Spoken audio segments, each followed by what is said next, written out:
ریاست تلنگانہ و دارالحکومت حیدرآباد میں جمعے کی روز سے بارش کا سلسلہ جاری ہے۔ نشیبی علاقے زیر آب آ گئے ہیں۔ اتوار کی صبح یعنی آج موسلادھار بارش کی وجہ سے گاندھی بھون کی ایک دیوار گرنے کا واقعہ پیش آیا، جس کے سبب کچھ گاڑیوں کو نقصان پہنچا۔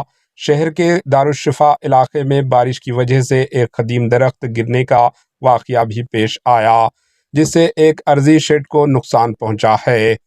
آج مسلسل بارشوں کے دوران ہائیڈرا کے کمشنر اے وی رنگناتھ نے شہر میں بارش کی وجہ سے بلدی مسائل کی جانکاری حاصل کرنے اور وہاں کے مسائل کو حل کرنے کی غرض سے شہر حیدرآباد کے مختلف علاقوں کا دورہ کیا۔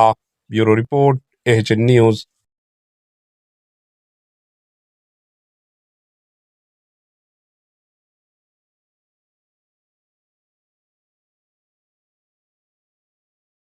ہمارے HN نیوز کو سبسکرائب کریے تاکہ آپ کو نوٹیفیکیشنز آتی رہے وقت پر۔